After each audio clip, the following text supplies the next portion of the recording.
આપનું સ્વાગત છે। વડોદરાના કરજણ પોલીસ મથકમાં આગામી મોહરમ પર્વને અનુલક્ષીને શાંતિ સમિતિની બેઠક યોજાઈ। વડોદરાના કરજણ પોલીસ મથકમાં આગામી મોહરમ પર્વને અનુલક્ષીને પોલીસ સબ ઇન્સ્પેક્ટર A.K. ભરવાડ અસવારના અધ્યક્ષસ્થાને શાંતિ સમિતિની બેઠક યોજાઈ હતી, જેમાં હિન્દુ મુસ્લિમ આગેવાનો મોટી સંખ્યામાં ઉપસ્થિત રહ્યા હતા। શાંતિ સમિતિની બેઠકમાં હિન્દુ મુસ્લિમ આગેવાનોનો કરજણ નગરમાં ઉજવતા દરેક ધાર્મિક તહેવારો કોમી એખલાસના વાતાવરણમાં શાંતિપૂર્ણ રીતે ઉજવવામાં આવતા હોવાનું જણાવ્યું હતું। કરજણના પોલીસ સબ ઇન્સ્પેક્ટર A.K. ભરવાડ અસવારે સૌને કરજણ નગરમાં શાંતિ જાળવવા અપીલ કરી હતી, તેમજ સમય મર્યાદામાં તાજિયાનું જુલુસ પૂર્ણ કરવા સૂચના આપી હતી। શાંતિ સમિતિની બેઠકમાં હિન્દુ મુસ્લિમ આગેવાનો મોટી સંખ્યામાં ઉપસ્થિત રહ્યા હતા। રિપોર્ટર દાઉદ દીવાન સાથે કેમેરામેન ફિરોઝ શાહ દીવાન, સેક્યુલર ગુજરાત ન્યૂઝ, કરજણ। એમને હું અલગથી બોલાવીશ પાછો, બરાબર। ખાસ ડીજેની સૂચનાઓ મેક્સિમમ આપવાની છે કે એમાં જે તમે ગીતો વગાડવાના હોય એની પેનડ્રાઈવ લઈ અને અમારી પાસે આવી જજો, એ અમે જોઈ લઈશું। એમાં કોઈ વાંધાજનક ગીતો હશે તો અમે કાઢી નાખીશું, અને એ પેનડ્રાઈવ સિવાય કોઈ પણ ગીત તમારા ડીજેમાં વાગશે નહીં। કોઈ પણ એમનો ફોન કે ઓનલાઈન કે બીજા કોઈ પણ ડિવાઇસ એમાં કનેક્ટ કરશે નહીં અને વગાડશે પણ, આ સ્પષ્ટ સૂચના છે ભાઈ, બરાબર। અમે તમને જે અભિપ્રાય આપ્યો છે એમાં પણ આની જોગવાઈ છે, એટલે આનું 100% પાલન કરવામાં આવશે, બરાબર। તો જ તમને પરમિશન આપવામાં આવશે અને આ કાર્યક્રમ કરવા દેવામાં આવશે। લાસ્ટમાં અમે રથયાત્રા જે કાઢી એમાં પણ અમે આનું ચુસ્ત પાલન કરેલું છે। એ રથયાત્રાના જે વાહન હતું આઈસર, એમાં પણ અમારો એક માણસ હતો, ડીજે ઉપર પણ એક માણસ હતો।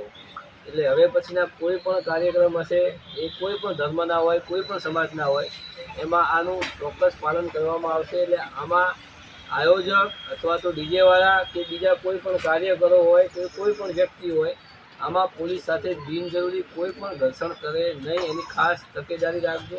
અને તમે મેસેજ પણ આપી દેજો તમારા જે પણ છોકરાઓ હોય એને, બરાબર, કે ભાઈ એવું ના થાય કે ભાઈ ધાર્મિક તહેવાર હોય એટલે તમે પછી એ દિવસે તમારી પાસે 100-200 માણસો હોય એટલે તમે પ્રેશર ઊભું કરવા માટે અથવા તો ગમે તે હોબાળો કરો, બરાબર। એ દિવસે કદાચ અમે સંયમ રાખીશું, તમારો તહેવાર ના બગડે અને અમારો દિવસ ના બગડે, બરાબર।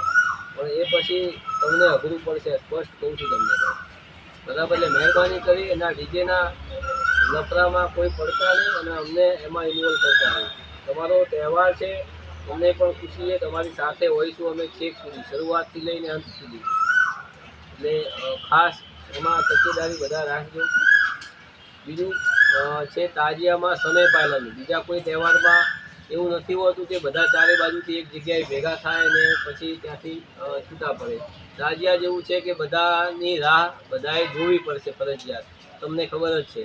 એટલે તમારો સમય બધા એકબીજાને સાચવી અને 5 વાગ્યાનો 3 થી 7 ત્યાં પહોંચવાનો સમય આપણે નગરપાલિકાએ 5 વાગે પહોંચી જવાનું। નગરપાલિકાએ બધા 5 વાગ્યા સુધી પહોંચી જાઓ એવું આયોજન કરજો। તમને એવું હોય કે ભાઈ અમને વધારે ટાઈમ જોઈએ છે તો અડધો કલાક વહેલા નીકળી જાઓ, બરાબર। એમાં તો તમને એવું પાબંદી છે નહીં કે તમને વહેલા નહીં નીકળવા દે, પણ 5 વાગે તમે મેક્સિમમ છેલ્લામાં છેલ્લું 5 વાગે તમે નગરપાલિકા પહોંચી જાઓ તો પછી એના પછીના ઘણા એવા તાજિયા કે જેનો રૂટ લાંબો છે, તો એ કેવું કે અજવાળું અંધારું થાય ત્યાં સુધી એ લોકો પહોંચી જાય ને આપણી બધી વ્યવસ્થા જળવાય અને કોઈ તહેવારમાં કોઈ વિઘ્ન ના આવે।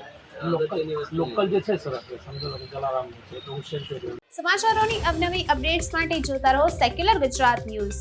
સાથે સેક્યુલર ગુજરાત ન્યૂઝ ચેનલને લાઇક, શેર અને સબસ્ક્રાઇબ કરો અને બેલ આઇકોન દબાવીને સમાચારોની ઝડપી માહિતી મેળવો।